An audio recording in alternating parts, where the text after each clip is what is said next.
The recent announcement from the United States Department of Justice and the Federal Bureau of Investigation has reignited public debate surrounding the case of Jeffrey Epstein. According to a newly released two-page memo, both agencies have concluded that Epstein did not possess a so-called client list implicating high-profile associates, and further confirmed that he passed away by his own hand while awaiting trial in federal custody. Despite official statements from the Department of Justice and the Federal Bureau of Investigation stating that no incriminating list exists, a large portion of the public remains unconvinced.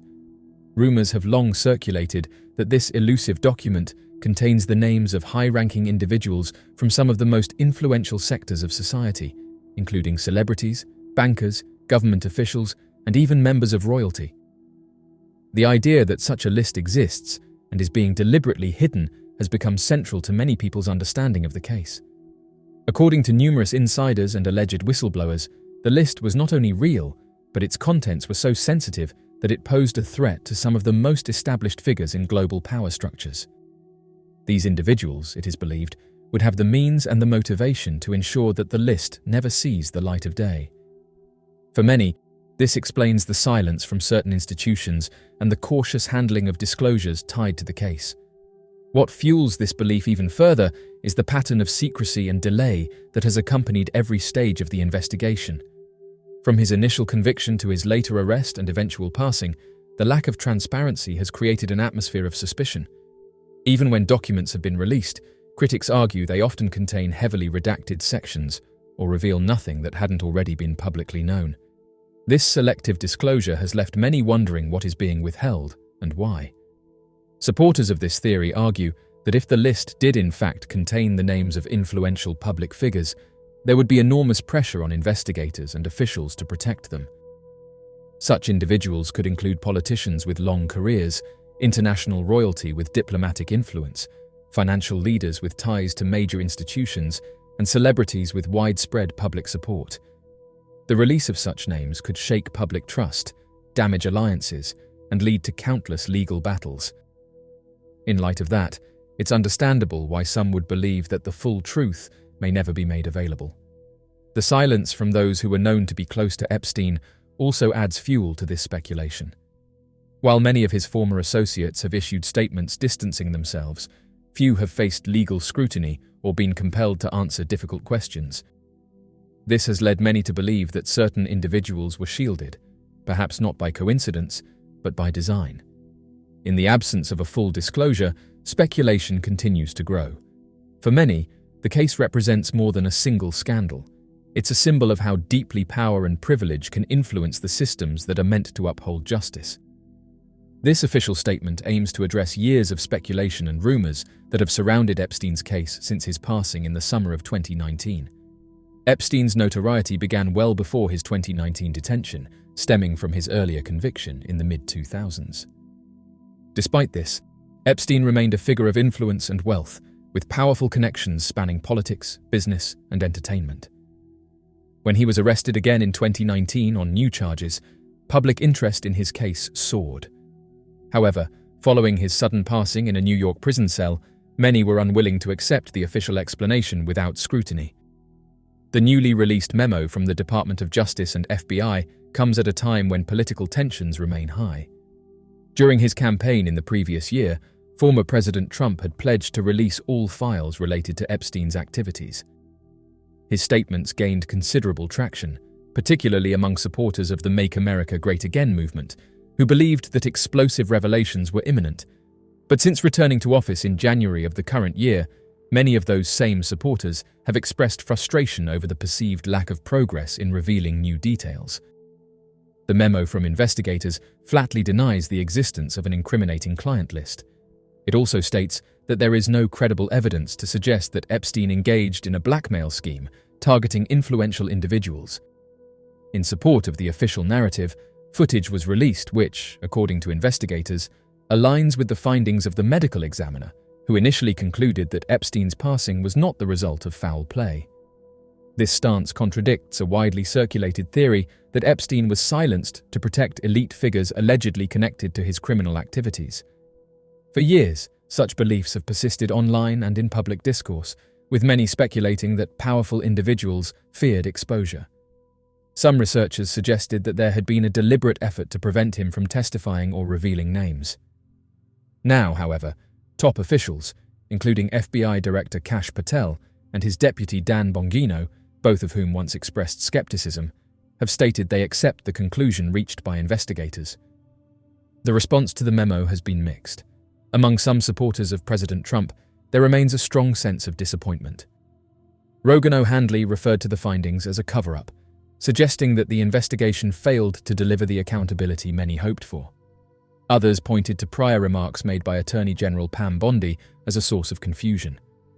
In a televised interview on Fox News earlier this year, Bondi hinted that she had files on her desk linked to Epstein's case, sparking renewed speculation about the possible existence of further evidence.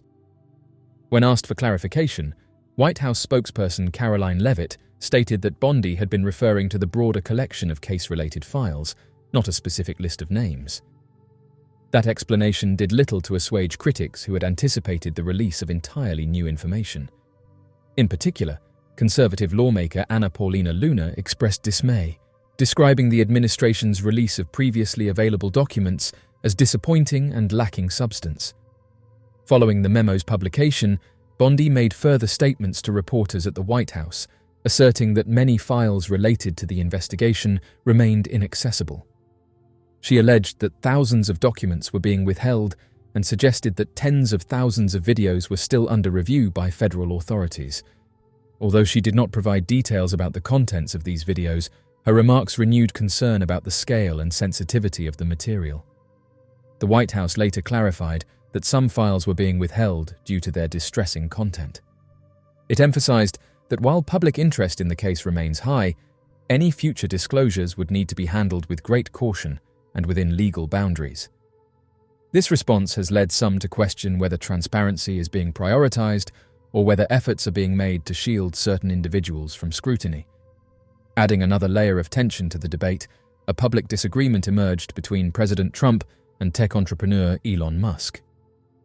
In a now-deleted post, Musk claimed that Trump was somehow linked to unreleased files related to the case. The accusation, made without supporting evidence, was swiftly dismissed by the White House.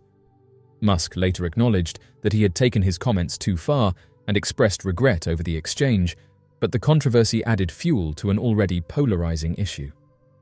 The case continues to be a lightning rod for controversy, not just because of its legal implications, but because it taps into broader concerns about transparency, elite privilege, and justice.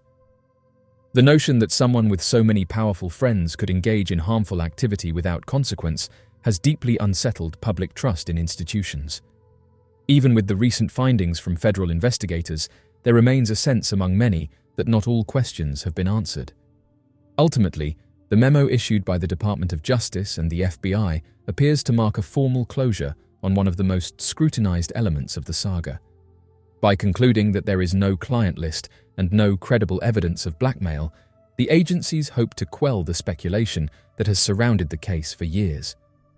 However, given the magnitude of the allegations and the high-profile nature of Epstein's associations, it is unlikely that public interest in the case will fade anytime soon. While the federal government has reaffirmed its official position, there are still those who will continue to question and investigate independently. In an age where information is disseminated rapidly and theories are often formed in the court of public opinion, the case serves as a reminder of how difficult it is to separate fact from suspicion. Whether the public accepts the findings or continues to demand deeper accountability, the story of Epstein and the shadow it casts over powerful circles will likely endure for years to come. There are also questions surrounding the timing of key decisions and public statements. The Department of Justice's conclusion that there was no client list and no evidence of blackmail came at a time when calls for full transparency were at their loudest. For those who have followed the case closely, the abrupt closure of investigative threads, combined with vague language in official memos, feels like an intentional effort to redirect attention away from what may lie beneath the surface. When influential commentators, whistleblowers, and even some former insiders express doubts, the credibility of the official narrative only weakens further. Many observers also note the sheer scale of his network. His ties stretched across continents, spanning various industries including politics, science, business, and entertainment. He owned multiple lavish properties, had access to private aircraft, and often hosted gatherings that drew in world leaders and celebrities. To suggest that this network operated without any high-profile individuals being aware of or involved in wrongdoing seems improbable to many. If even a fraction of the rumors surrounding his guest lists and travel logs are accurate, it would mean that some of the most recognizable names in the world may have at least witnessed inappropriate behavior, if not engaged in it directly.